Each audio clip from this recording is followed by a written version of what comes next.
sunshine. He's the one who puts the moon in the sky. He's the one who hung the stars one by one.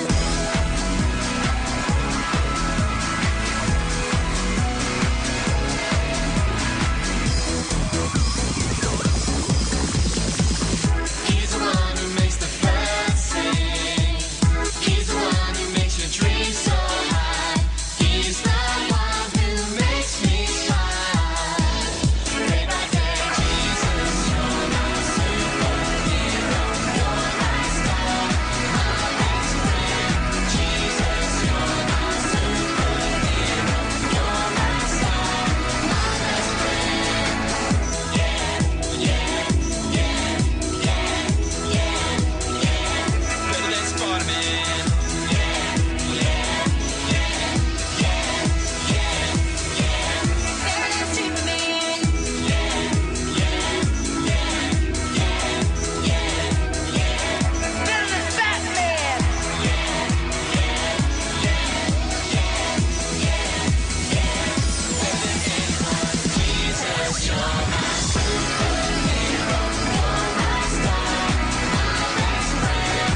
Jesus, you're my superhero. You're my star, my best friend. Jesus, you're my superhero. You're my star, my best friend. Jesus, you're my superhero. You're my star, my best friend. Yeah, yeah, yeah, yeah, yeah, yeah. Better than Yu-Gi-Oh! Yeah, yeah, yeah, yeah, yeah, yeah. Better than Bobby. Yeah, yeah, yeah, yeah, yeah, yeah. Better than Action Man.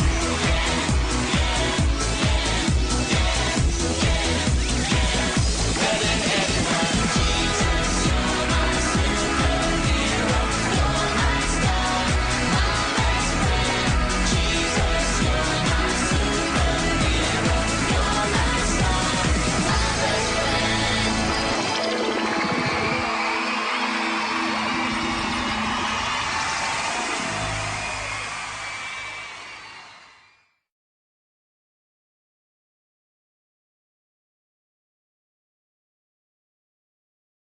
'Hello, boys and girls, moms and dads, everyone. This is Aunt Carol. Welcome. I'm so glad you're listening because my story today is the first of a two-part series on one of my favorite American heroes. Perhaps you can guess who that is. Here's a clue. What do these next words make you think of? Mutsus, Brayburns, and Fujis.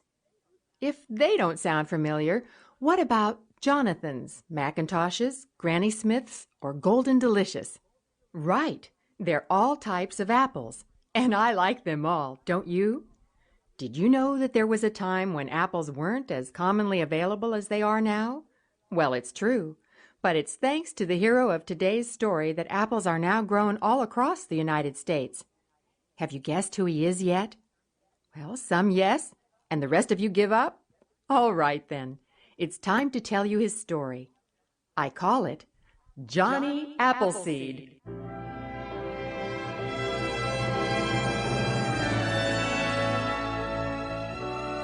200 years ago, civilization stopped at the Ohio River. The dark forest that covered the land west of the river was the home for wild boars and wolves. Small animals scurried in the underbrush, and the songs of thousands of birds filled the air. Indians were there too, Senecas, Hurons, Delawares, and the warlike Mingos. Hidden by the thick forest, the Indians watched silently as white men in their heavy wagons entered their lands. Ha! Get up there, Prince. You lady, pull girl. Dear, shouldn't we be almost there? No, I declare this bumping and jouncing will scramble all my innards. This isn't Massachusetts, Jessie. You're in the wilds of Ohio now. You better get used to it. Mama's right. We should have reached that little town by now, Papa. I don't think I can stand another day of this terrible trail. The flatboat captain who floated us down the river to Marietta said Mansfield was a 6-day trip down this, road. My darling daughter, this is the 6th day. Well, then, where is the town? Nathan has gone up that hill ahead of us for a look-see. He should be back by now. Here he comes now, running and waving his arms like a crazy person. Boys, they never grow up. Whoa, Prince. Back, lady. What'd you see, son? Pa! We're there! Mansfield's in the flat valley, just over the hill. We made it! We made it! The year was 1813. Mansfield, Ohio was a cluster of rough-hewn cabins around a central square. A sturdy blockhouse sat in the middle of the square. Off to one side was a large cabin that served the town as tavern and meeting place. It was in front of this structure that Dr. Worth pulled his team to a stop. Whoa there, lady. Settle down, Prince. Well, here we are, Jesse. A new home and a new start. Well, how do? I'm Captain Jim Cunningham. Can I help you folks? You're just the man I hope to see. I'm Dr. David Worth. I believe that Judge Wilkinson wrote you a letter concerning my credentials. Indeed he did, Doctor, and most welcome, sir. Our little village is growing. We have 152 residents in town and nearly that many people on farms close by. We really need a doctor. Pa, can Claire and I go for a look around the village? Well, I don't know. Oh, it's safe enough if they don't stray too far into the woods. The war with the British hasn't bothered us much here in Ohio. I hear that Pontiac is stirring up his people near Fort Detroit, but we've never had any trouble with the Indians at Greentown. Greentown? What is that? Oh, it's a sizable Indian town, about 10-12 miles from here. They're Delawares. Their chief is called Corn Planter. They've always been very friendly, but as you can see, we've built a blockhouse just in case. All right, children, you can go exploring, but stay close. Nathan, I'll need your help to unload the wagon. You'll have all the help you need, Doctor. Folks are coming round to meet you already. Now, we've raised a good-sized cabin for your use with an office attached. You and your family will be quite comfortable in it, I'm sure. Folks, I want you to say howdy to Dr. Worth and his family.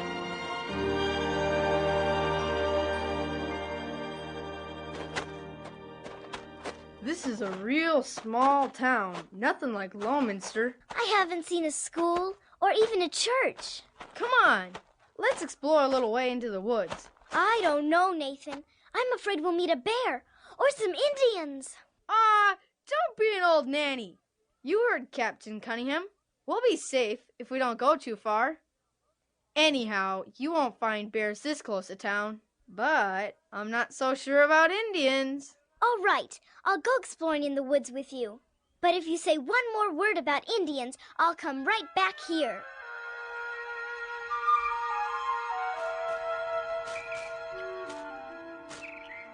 We've been walking in these woods for an hour. I'm tired and thirsty. Let's go back now. All right, in just a few minutes. Stop, Clara. Be real quiet. What is it? A bear? Indians? No. See, down by that big spring? A deer's drinking. Oh, I see him now. How beautiful. He saw us. He's running off. It's getting late. We better go back. All right, the village is this way. No, it isn't. It's this way. I remember that big tree with the red leaves. But there's a tree over there, and it has red leaves too.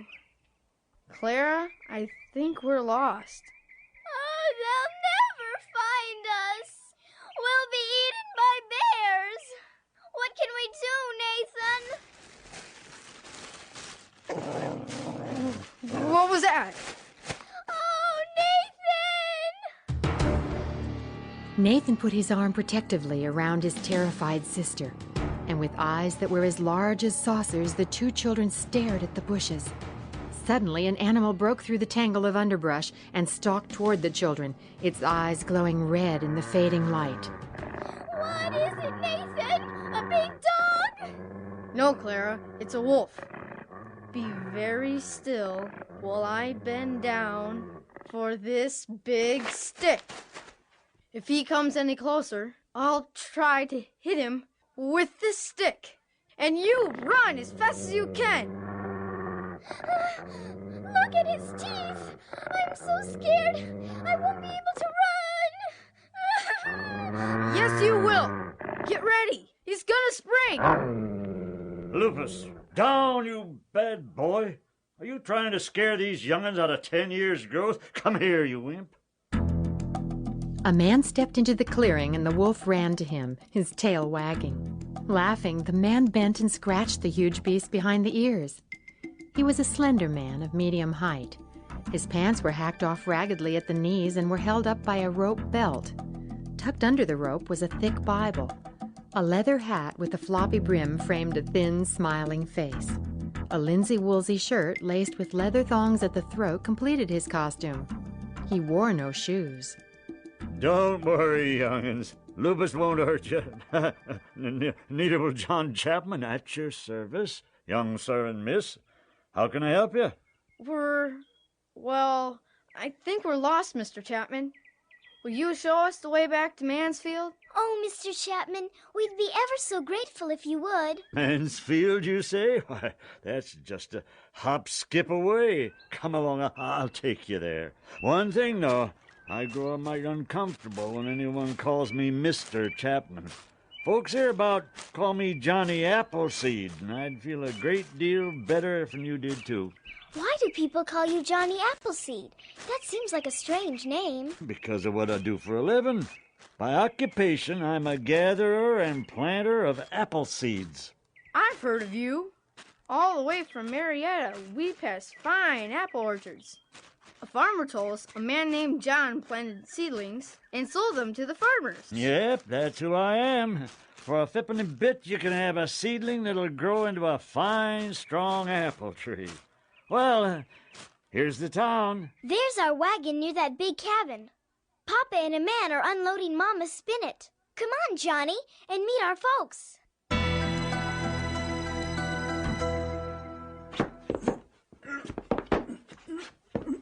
James, be careful now with that spinet. Mrs. Hedges, thank you for bringing over the bowl of stew. It will be the first civilized meal we've had since leaving Pittsburgh. Oh, I do hate cooking over a campfire. My pleasure, Mrs. Worth. I know firsthand how tiring that terrible trail can be. My, a real spinet. It'll be nice to hear music on something other than a fiddle and a juice harp. Mama, Papa, this is Mr. Chapman, Johnny Appleseed. We were lost in the woods, and he helped us out and... The young'uns weren't really lost. I'm honored to meet you, sir. Ma'am. Hello, Mrs. Hedges. How do, Johnny? What brings you to town? I got some news for Captain Jim. Things are coming to a head up at Fort Detroit. The Indians there are being riled up by the English. Pontiac and his brother, the Prophet, are about ready to take their braves out on the war trail. General Crooks is going to move his army up Sandusky way to guard against them. He'll be marching along the Clear Fork and through Mifflin in a day or two. That sounds bad. But Detroit is a long way from us, and I've been told Indians hereabout are friendly. So they are. Chief Corn Planter and his tribe of Delawares at Greentown are friends of mine, and of all the settlers around here. To tell the truth, I'd feel much more safe if they were gone, Johnny. Mark you, we've never had any trouble with corn planters people, but in these ugly times, you never know.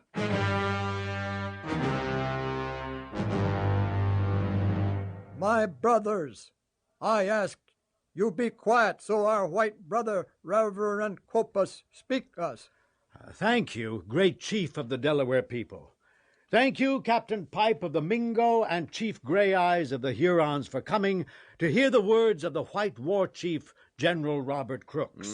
I know your General Crooks. He come with long knife warriors drive us from our land. No, not so, Captain Pipe. Now hear me out.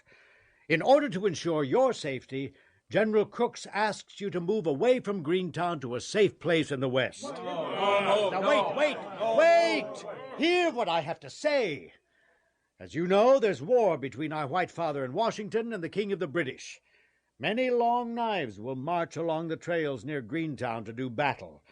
Our Indian brothers will be wise to move away before this happens. If we leave, what happened to village and crops we planted? General Crooks has given his word that everything will be left untouched until you return after the war has ended. Ha!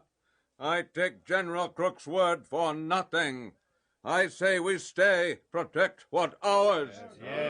Please, brothers, please, listen to Copas. For many years we live in peace with our white neighbors. Copas, our friend, he never lied us. Copas, good man. It General Crooks I not trust. Then, if you will not take the word of General Crooks, I give you mine. I promise that your village will be safe while you're away. All right, Copas, we trust you. We go.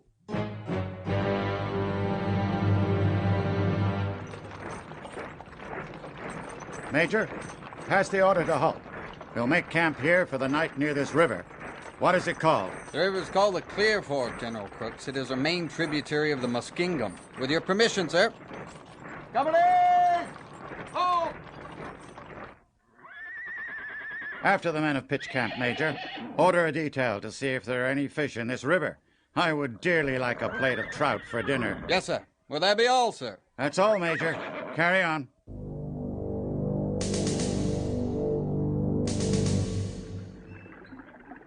Huh. I joined the army to fight the limeys and them scalping Injuns. I didn't figure I'd be a flunky catching fish for the general's dinner. Don't worry, Willie. You'll get your belly full of Injuns soon enough. In the meantime, I kind of like this duty. Well, Willie's right, Corporal. We all joined up to protect our families from them red devils. When was the last time Injuns bothered your folks back in Pennsylvania, Tom? Never. That's when. Well, just the same, I plain don't like them. Quit your belly aching, you two.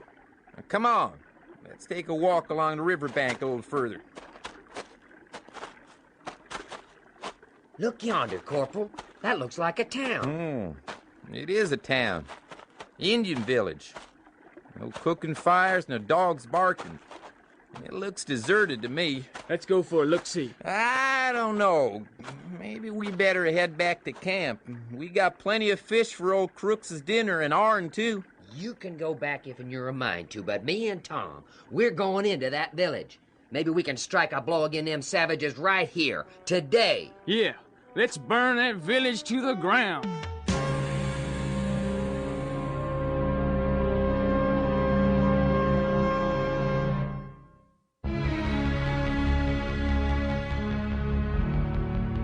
Because of the possible conflict between British and American armies, the Indians of Greentown have been advised for their own safety to leave their village until the danger is past. They were promised their village would not be harmed. A few miles to the west, Corn Planter and his people were just making camp when they saw a column of black, oily smoke rise high into the evening sky. You see, Corn Planter, your village burning. Your friend Copas lied to us. You speak truth, Pipe. My heart's sad to know it. What you do? Become old squaw, continue west, or take vengeance on Copas? Copas must die. So must all white eyes who take lands from us. Call Gray Eyes. We have war council. Dawn was just a whisper of red in the sky when Nathan hopped out of bed. His mother was busy at the huge stone fireplace preparing breakfast as he climbed down the ladder from the loft where he and Clara slept. Top of the morning, Nathan. Sit down at the table and have some of these eggs. Law, it's been a coon's age since we've had fresh eggs. I don't have time, Ma. Johnny Appleseed said I could go with him to a place called Mifflin. He said to be ready to hike by sunup. Sit, young man, and eat. You can't go traipsing in the wild woods all day without something in your stomach. Oh, all right. I'll get it. It may be my first patient.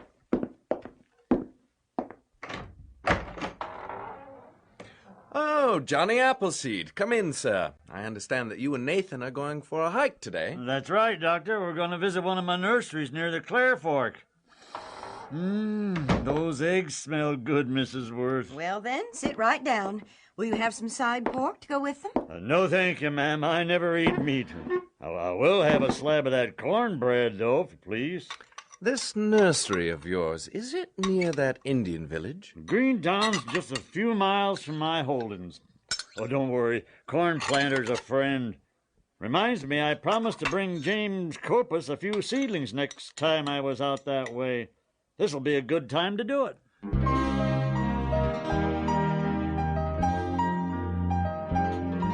I'm all ready to go, Johnny. Can we start now? Yep, I'm just about ready. Oh, well, thank you for breakfast, Mrs. Worth. I'll fetch a few pear and apple seedlings for you when we return. Nathan and Johnny, followed closely by Lupus, walked along a well-worn trail. Soon they were deep in the forest. Johnny, you always go barefoot? Not always, boy. But why wear out hard to get shoes in the summer when you don't really need them? Why, I've walked so many miles without foot cover that my feet are as tough as buffalo hide. Maybe I'll take off my shoes, too. Well, I'd wait a while if I were you. Let your feet get toughened up gradual like. Look, Johnny, over there in that knotted tree. Ain't that a raccoon? Yeah, right you are, Nathan. You've got a good eye for the woods. Wait now. Let's see if he'll come to me. Why, he's coming right to you.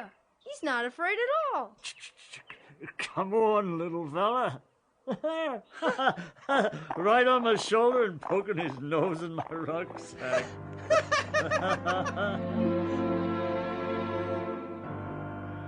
As they continued on their way, Nathan learned more about this shy, gentle man called Johnny Appleseed.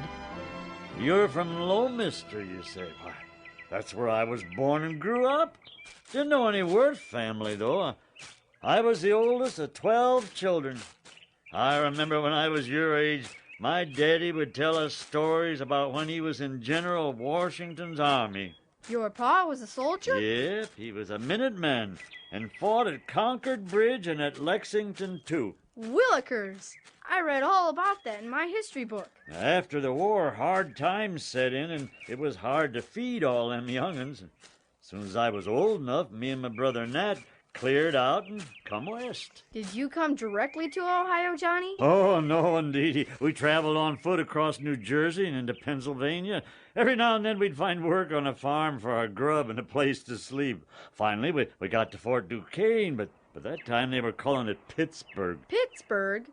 That's where we hired a flatboat to float us and our gear down the Ohio River. Yep, that's where I started from, too. But instead of a flatboat, I lashed 2 canoes together. Why'd you do that? To carry all my apple seeds.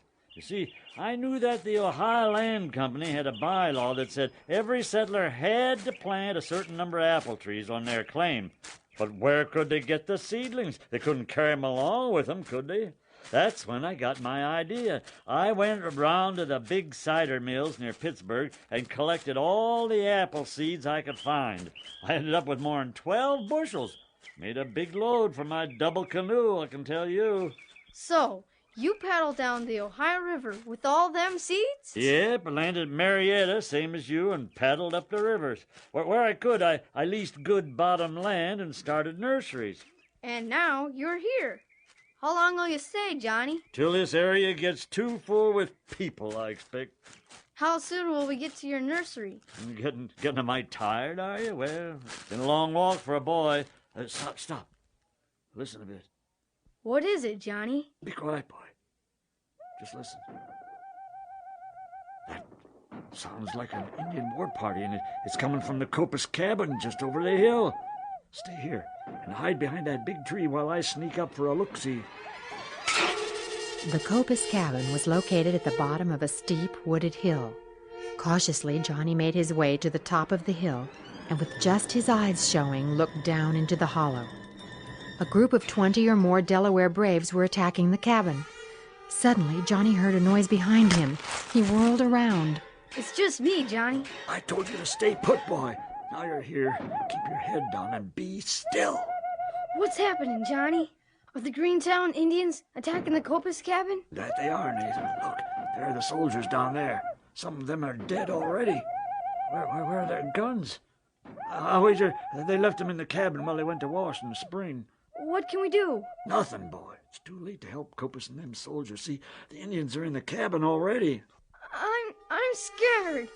I'm really scared. So am I, Nathan. Now listen to me. Pay attention, I say. You must run back to Mansfield and tell Captain Cunningham what we've seen. The town's got to be warned. I can't do it, Johnny. I'm too afraid. What if I run into a band of Indians? You can do it, boy. Watch out for Indians on the trail and run like the wind. Now move, boy, move. Where will you go? I've got to warn the farmers. They must take their families to the blockhouse for protection. Now move, boy. Nathan, his heart pounding, raced back down the trail. The dark forest seemed to close in on him. Suddenly, guttural voices sounded around a bend in the narrow track. Terrified, Nathan dove behind some thick bushes and waited, trembling. Rest here now. I tell you, Gray Eyes, killing Zimmer and his family only beginning. Already Cornplanter, young braves, attacked liar Copus. If Hurons join us, we strong enough attack village called Mansfield. The Hurons will join their Mingo brothers in this war. Good. We join forces with Delaware, attack village 2 days' time. Farmers, not warriors, we defeat quickly. What about the blockhouse in the center of the village? It is very strong. Made of wood. We burn down, use fire arrows.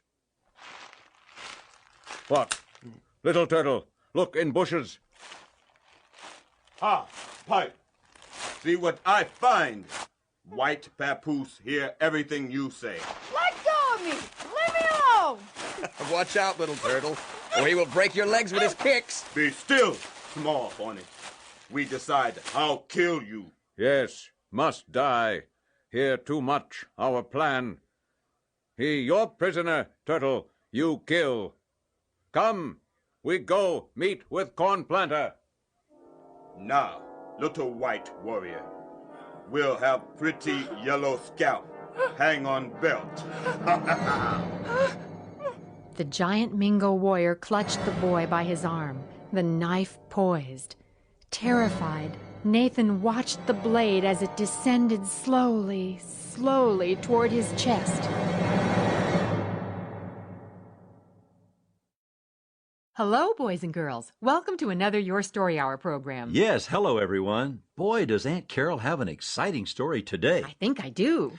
Indians, teepees, explorers, horses, adventure. We surely have all those things, Uncle Dan.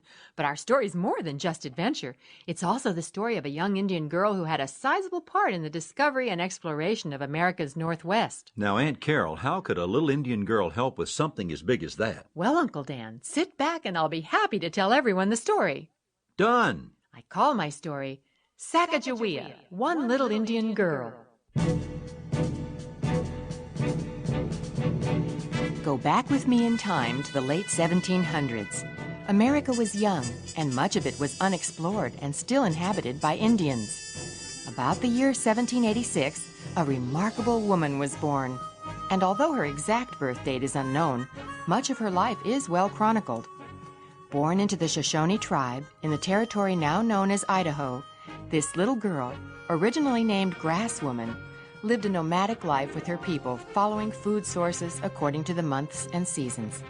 It may sound strange for a little girl to have the name Grass Woman, but her friends also had Woman as part of their names. Leaping Fish Woman, age 11, and Otter Woman, age 14, just to name two. One day, when Grass Woman was about 10 or 11 years old... Hurry, Leaping Fish Woman! Hurry! The braves have killed a buffalo! Get all the women. Tell them to come and eat. All right, Running Fox. We're coming. Hurry, Grass Woman. Let's go. Get the others. Coming. Come, Otter Woman. We must hurry or go hungry. Go without me. My legs aren't as strong as yours. Well, then, I shall help you. Come on now.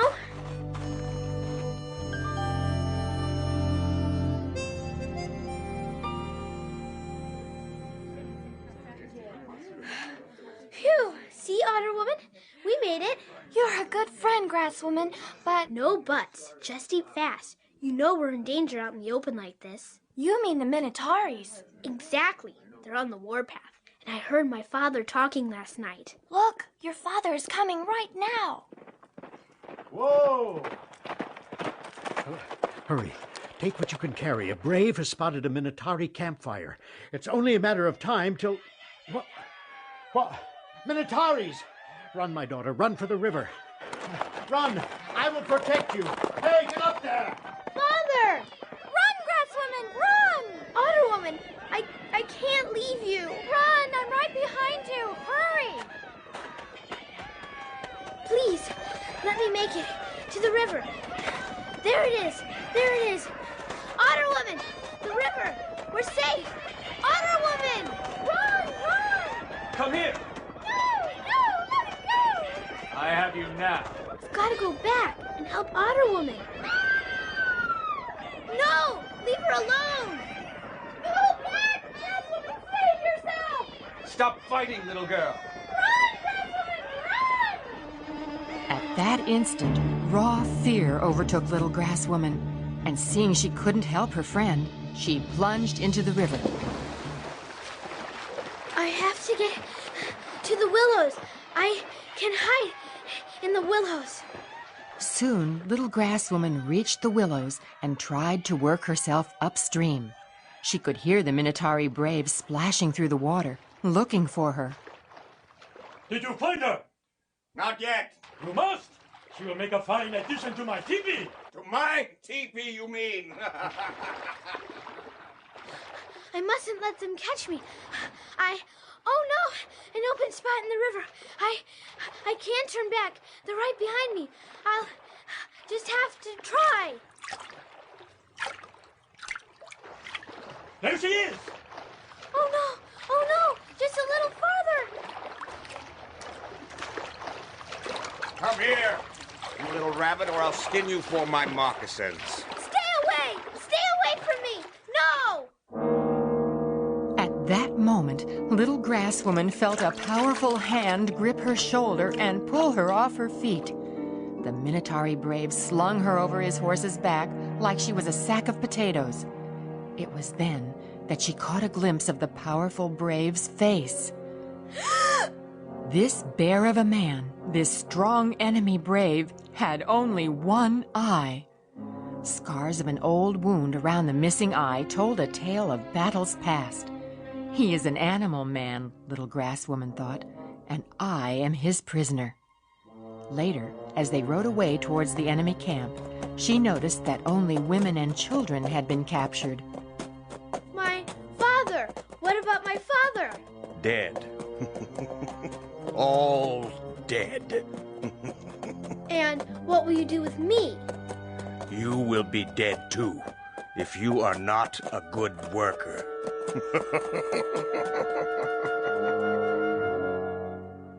Finally, after many days' travel, the group reached the enemy camp, and little Grass Woman could not help but stare.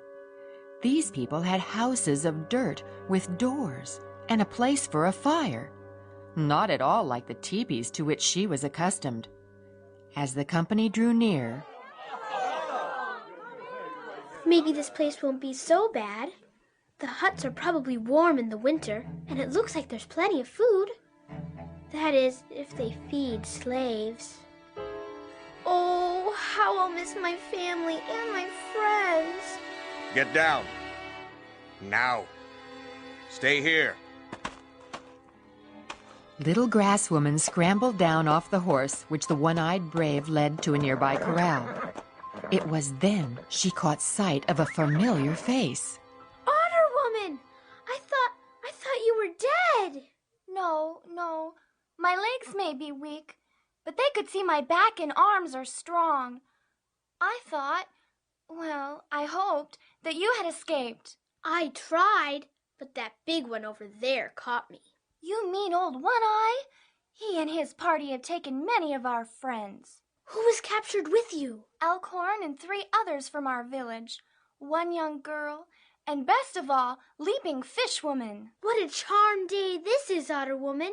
I truly thought I'd lost both of you. Hush, my friend. Here comes our captor. Come with me, young one. Little Grass Woman obediently followed One Eye, knowing that any resistance would be met with harsh reprisal. This is my home. You will serve me here. Grass Woman soon learned that One Eye had many wives to whom he gave strict instructions about this newcomer. Put her to work. Make sure she works hard. And if she does not, you are to tell me. In the days to come, Little Grass Woman would learn much about life among the Minataris. While her own Shoshone tribe were nomads, traveling in search of food, the Minataris were gardeners who moved only occasionally and grew their own squash and other vegetables. Grass Woman worked hard and even became somewhat content as a prisoner ever could be. Then one night, as she and Leaping Fish Woman mended moccasins, Grass Woman? Yes? Are you happy here? I'm homesick, but One Eye treats me well enough, I suppose. There's always plenty to eat. Elkhorn says we should watch for a chance to run back to our people. Elkhorn is brave. Or is he foolish? Maybe we should listen to him.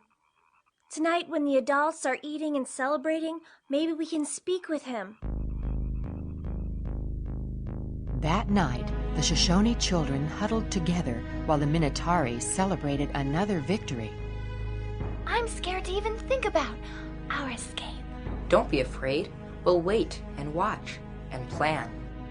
Before they could lay any plans, however, the Minataris broke camp and began heading eastward. Grass Woman, have you noticed? Noticed what? They no longer watch us as closely.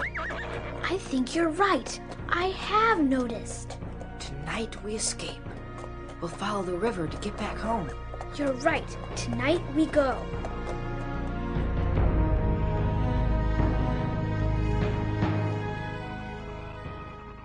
Psst! Wake up! Wake up! What? Shh! Quietly. Where's Leaping Fish Woman? Over there. Waiting. Get the others and go ahead to the river. Leaping Fish Woman, let's go. I'm ready. Otter Woman, wake up. Let's go. Huh? What? Shh! You'll wake the... What? Where? Oh, too late. They've heard us. The Minataris. The children are gone. Wake up. Find those children. Grass Woman, where did they go? Speak. You'll never catch them. I speak to Grass Woman, not to you, Leaping Fish Woman. I have nothing to say. You'll never catch them. We'll see about that. To our horses! Now they'll all be killed because of me. Shh! Don't let them hear you. Maybe they will get away. Don't you think? I hope so. We must be strong, and we must try again. Because Sacagawea and her friends refused to tell on them, Elkhorn and several others made good their escape. Several months passed, and once again their captors dropped their guard. Grass Woman, let's go now. They won't miss us until we are far away from here. I know, but I can't go. What? Do you not want your freedom? More than anything. You know that. But Otter Woman's legs are even worse than before. Then we will have to leave her. I can't. Just as I would not leave you, my friend, I will not leave her. You go. But how can I go? You're my best friend, and best friends cannot be replaced. I love you. And I you. But you must go. Go now. The sun will soon rise. May the spirit be with you, Grass Woman. You too, my friend. You too.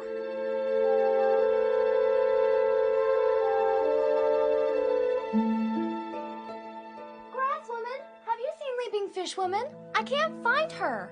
She is gone. Gone? And you have stayed. Why is this? It's not so bad here. My legs are bad, not my mind. You have stayed for me. But you should have escaped. Staying with the Minotaurs will be an adventure, will it not? Yes, but... But nothing. It's my choice, and I choose to stay. At least for now.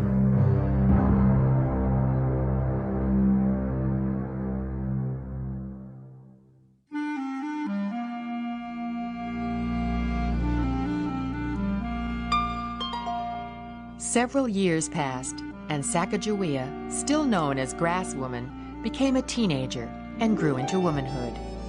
She noticed that on occasion, white traders would find their way into camp. Once, when these visitors came to the village, Grass Woman could overhear one of the traders, Toussaint Charbonneau, speaking in broken Minotauri with her master, One Eye.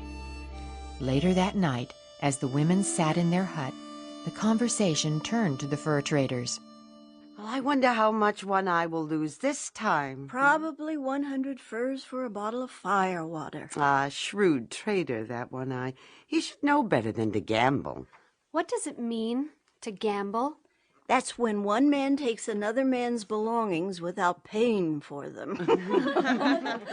Like when One Eye took me away from my family? Quiet, Grasswoman. You'll get us whipped. You will not speak like this when I tell One Eye of your insolence. You won't have long to wait. Here he comes now with the white trader.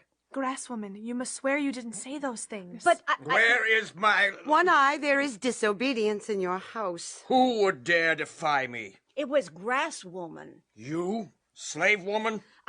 I just spoke the truth. You stole me from my people. Why, you little dog. I'll kill you and bleach your bones. Oh, there, One Eye. Beating your slave woman is one thing, but she no longer belongs to you. I just won her from you fair and square. Huh? Very well. Grass woman, you are now his. Where's the other one? There were 2 slaves in this deal, remember? The cripple over there. She is yours too.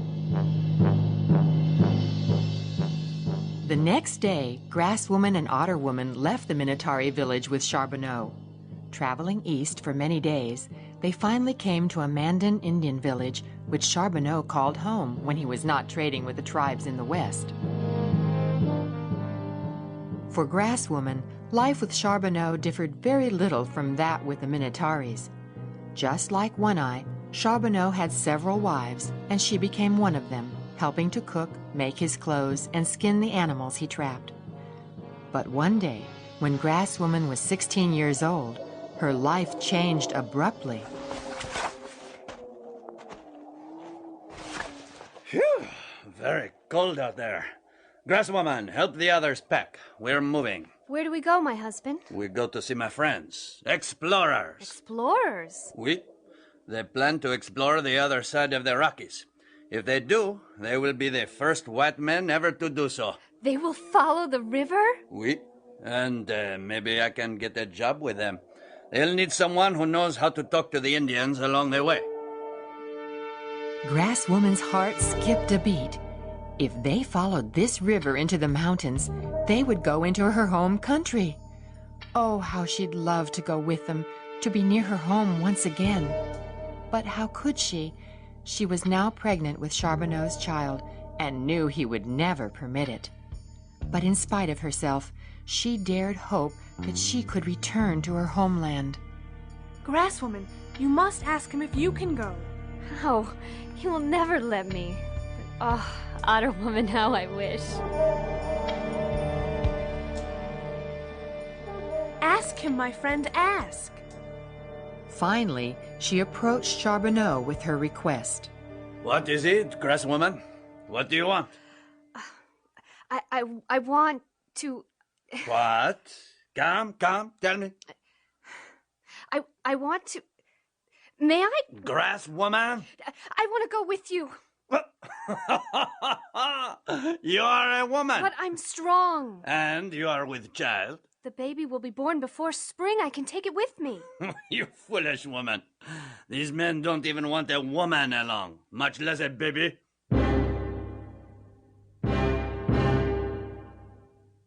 So how did it go? Terrible. He laughed at me. No, Otter Woman, I'll never get to see our homeland. He cannot possibly understand your homesickness. Not to mention your need for adventure. Thank you, my friend. Well, we'd better finish skinning these rabbits, or he'll not only think me foolish, but lazy as well. Let's go see Turtle Woman. She'll help us with the rabbits, and she is wise. She'll help cheer you up. I just know it.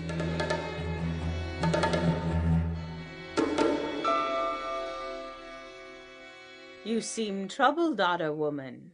What is it? I'm fine. It's Grass Woman who is in need of advice. Shh, you didn't have It's all right, my child. Tell me what troubles you. She wants to go with her husband on the journey across the mountains. And he does not want you to go? No, he says I'm a woman. And with child, due in the spring. Otter Woman! My dear, spring is only 4 months away. Did you think I was blind? I'm sorry. I thought you teased me. No, my child. Nothing could be farther from the truth. I respect your courage. For as long as I have known you, I've known the story of your capture and indenture to the white trapper. She's very brave. I've only dealt with what I've been given. And by doing so, you have shown the greatest courage of all. I just look at life as an adventure. And as a chance to be a good friend. Virtues, all. But sometimes, Grasswoman, one must follow the heart, even if the path seems rocky. Your sense of adventure is like that of a bird traveling about, but finding one's way home when the time comes. You think I should ask again? Yes, and with a new name. From now you shall be called Sacagawea, for your spirit is like the bird, and Grasswoman no longer fits you. It suits you. Sacagawea. Sacagawea. Very pretty. Thank you, Turtle Woman. No need to thank me. And now we'd better finish these rabbits, or no one will be going anywhere.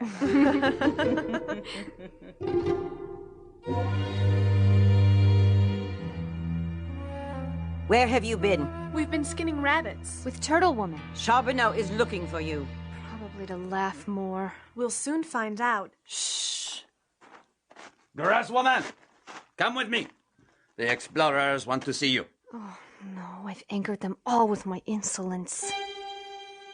Quietly, Sacagawea followed Charbonneau to the hut where the American soldier explorers waited. Captain Meriwether Lewis, one of the soldiers, was a slim, dark, serious-looking man. The other, Captain William Clark, had red hair and blue eyes that twinkled as if he were about to laugh. They asked Charbonneau questions, and in turn, he translated for Sacagawea. Is she a Shoshone Indian? Oui. Where do her people live? In the mountains, near the headwaters of this river. Do they have horses? Oui. She says they have many at times. Are any members of Grasswoman's family alive? Sacagawea is my name. Quiet! No. Let her speak. Sacagawea, is it? Not Grasswoman? Yes, Sacagawea. And I do not know if any of my family is alive. Do you still remember the Shoshone language? Yes, I remember. Please, give us a moment. Yeah. Come, Grass... Oh, pardon. Sacagawea. So, what do you think? When we reach the head of the river, we must get horses to carry our supplies over the mountains. And we'll have to get those horses from the Shoshones. If we take the girl with us, she can help us get the horses from her people. I think we should hire Charbonneau, but only if he will take his wife. Let's call him in. As Lewis and Clark explained the conditions of his employment, Charbonneau quickly realized that without Sacagawea, he was not nearly so valuable to the explorers. But, of course, he would not reveal this to her. During the next few months, the group prepared for the trip. In February, Sacagawea's baby boy was born and named Baptiste by Charbonneau. But Sacagawea called her baby Pomp, which meant firstborn in her native language. Lewis and Clark took a special interest in the baby. Hey, cutie! He's beautiful, Sacagawea. Thank you, Captain Lewis. Hee-haw. Look at that face. I think he's ticklish, Captain Clark. At long last, the exploration party was ready. The group traveled in 8 small boats up the Missouri River, sometimes rowing, sometimes using sails. Sacagawea carried Pomp on her back or strapped to herself in a small cradle. And her knowledge of survival in the wild amazed them. What is she doing? Searching for food, Captain Lewis. Looking for food by thrusting a stick into the riverbank? What's she looking for? Worms? No, Captain Clark. Sometimes mice bury wild artichokes in the bank. If they're there, she can find them.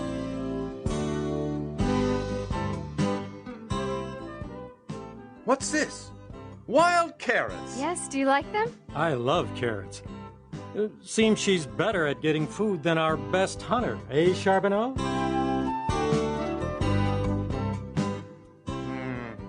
Campfire ashes. We aren't alone out here. And look, moccasin prints. Probably hostile Indians. Why don't we have Sacagawea take a look? Oh, you don't need her. I say we track them down and strike first. Hold on there. Sacagawea? Don't be afraid. Tell us. They are friendly. Prints made by friends of the Shoshone. This girl is more helpful every day. 3 cheers for Sacagawea. As the group continued their trek, spring snow began to melt rapidly, creating icy torrents of water that flowed into and flooded the Missouri River, making it very difficult for the boats to fight their way upstream. Lewis and Clark, along with Sacagawea, Pomp, Charbonneau, expedition member Cruzant, and others, fought to keep their vessels afloat. Hold fast! Tie down the sail! It's too dangerous! It's so rough! I can't pull it down! This is a fine fix, Charbonneau! Oh, let's see you do better! Even your wife can do better! Sacagawea, are you and the baby all right? We're fine. I'll take the helm, Captain! What kind of guide are you? You'll drown us all! Rock!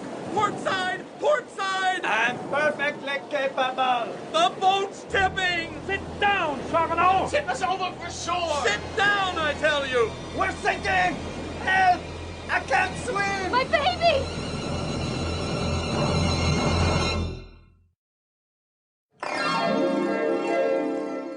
Hello, Aunt Sue. Hello, Uncle Dan. And hello, boys and girls.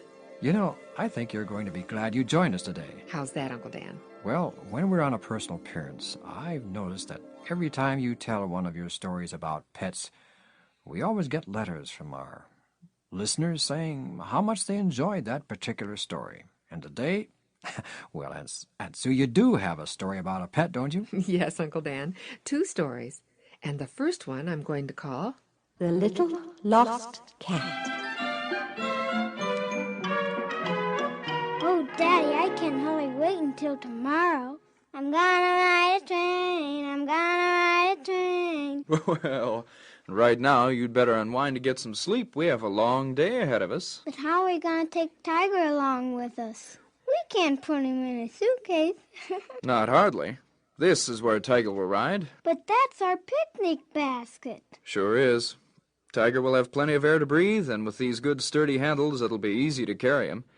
It's a small basket, but then Tiger is still a small cat. Let's put Tiger's blanket in the basket, so he'll be comfy. Okay, that's a good idea. Will Uncle Bob be at the station when we get there? Well, he certainly will. After all, he thinks his nephew is pretty special.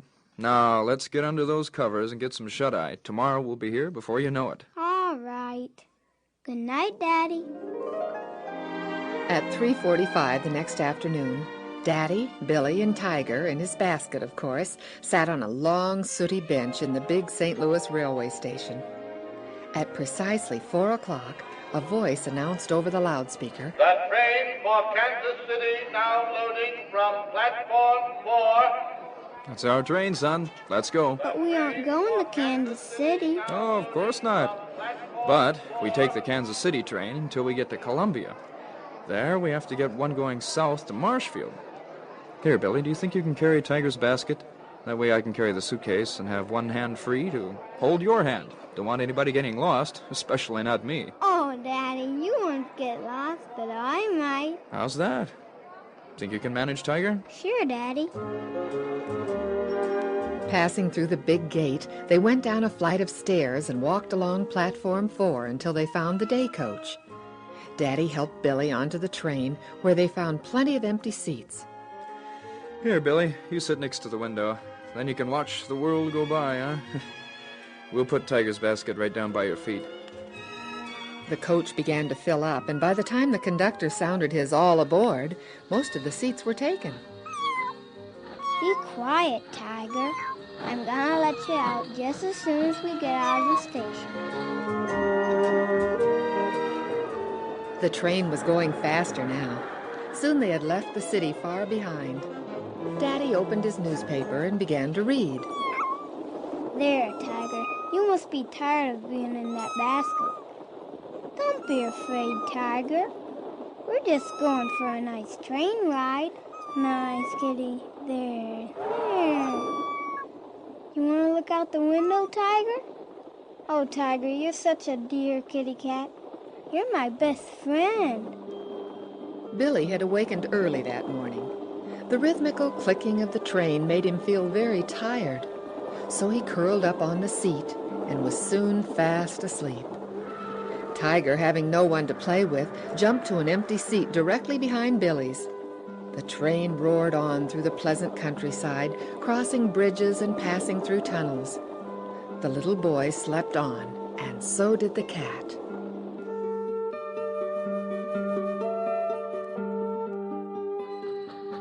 Columbia!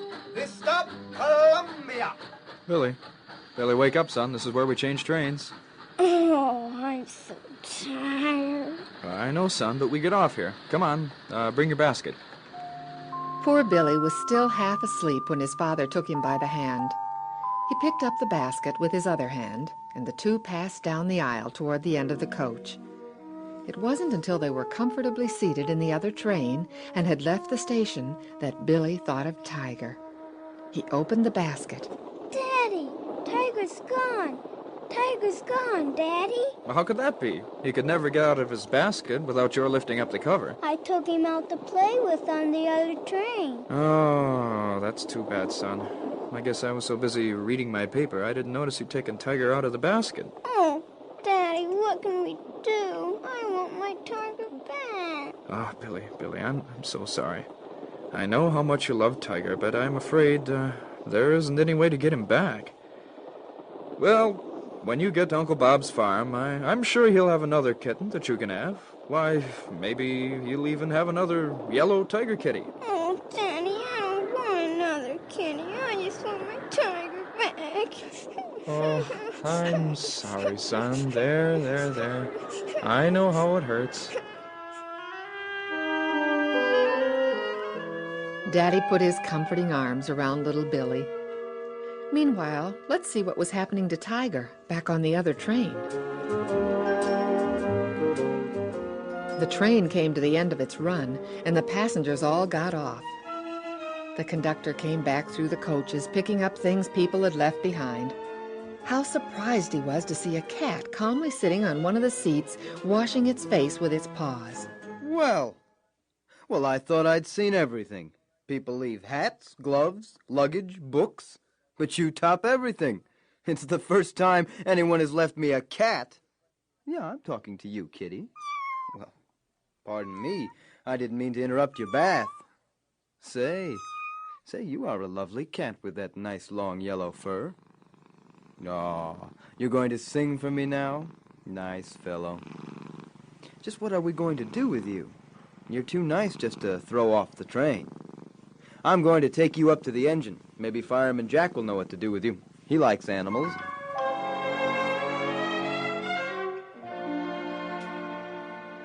Well, what do you got there? Hey, that's one beautiful cat. Where'd you find him? Sitting calmly on one of the coach seats, washing his face. Well, I'll be... Right. I thought they'd left me everything, and now a cat. What should we do with him? Oh, maybe this train needs a mascot. Yeah, I think that's a great idea. Don't I have any say about it? Why should you? You're just the engineer. I don't know why I put up with you guys, and now a cat, too. You think we have mice on this train? Say, I got some milk in my thermos. How about it, cat?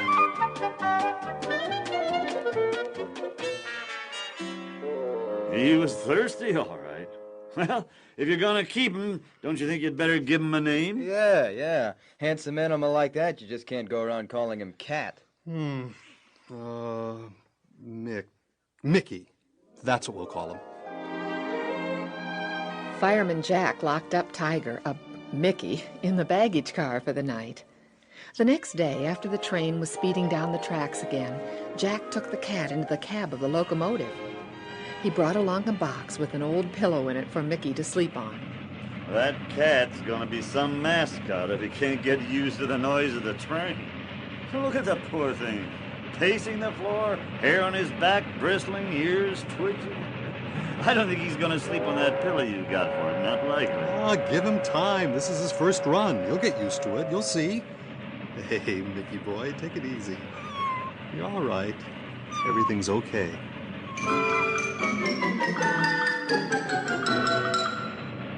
I told you, Ernie, Mickey's getting used to the noise. What do you mean, Jack? He still paces frantically at the beginning of each run. Sure he does, but he settles down quicker each day. And look at him now. He's sound asleep on his pillow. Did you believe that? He doesn't make one bit of fuss anymore. Just curls up in that pillow and goes to sleep.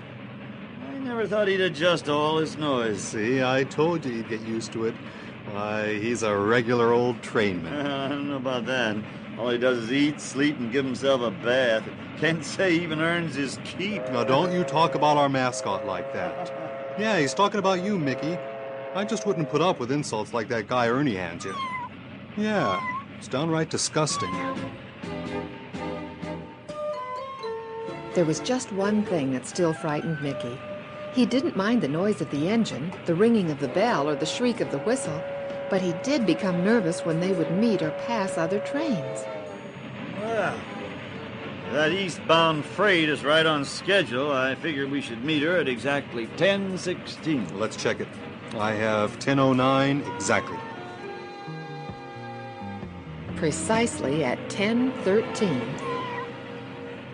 Nicky, what's got into you? He jumped off that pillow like a shot. What's the matter with you, Nicky? Why are you crouching at my feet? Look at him, he's trembling. I thought he was all over that. Come on, get back in your box, Mickey. Go on. He's not going to leave you. He's really frightened.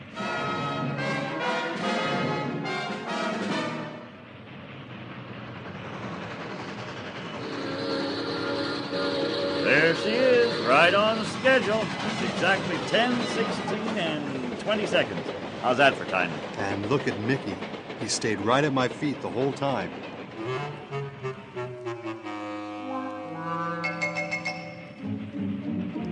Would you believe that cat? As soon as we passed the freight, he went right back to his pillow. It was about 10:13 and he got so frightened. Why, he must have heard that eastbound freight come. 3 minutes before we met her. Right! He really does have sensitive ears. Well, I never. Mickey did it again. This time I clocked him. Exactly 2 minutes and 47 seconds before the westbound passed us, he cocked his ears, jumped off his pillow, and right down at your feet. Yeah, and he remained there trembling until after the other train passed. You know, he must have done that right from the beginning. We just didn't notice when he was still frightened of our own engine noise. And Mickey never missed one train. They could depend on him without fail. One winter day, Mickey and his master were traveling across western Missouri on a single-track line. The snow was falling and the winds were howling. The train couldn't go as fast as usual. When they reached a station at 4:30 in the afternoon, they went on to the siding to wait for a freight due to come from the opposite direction. That freight should have been through here 20 minutes ago. I bet she's been delayed by the storm and is sitting on a siding herself. Well, we'd better give her some more time. It's been 45 minutes. I'm going to telegraph ahead and find out what's going on. What'd you find out? Not a thing. Evidently the storm has knocked the wires down. Couldn't get through at all. So what do we do? I'm positive that the freight would have been through by now if she was coming. I'm sure she's off on a siding herself. Let's get going. Ernie moved his train out onto the line and headed for the next town 10 miles away. They had gone about halfway when Mickey suddenly lifted his head, listened for a moment, then jumped off his pillow and crouched down at his master's feet. That freight is coming through. Let's get this train stopped. Jack stuck his head out the cab, but could only hear the roar of the storm. We aren't going to wait. I'm gonna back this train as fast as I can. Ernie reversed the train toward the siding they had left only a few minutes before. Faster and faster they went until they neared the siding. Quickly, Jack threw the switch. Hardly had they changed the switch again than the westbound freight thundered past.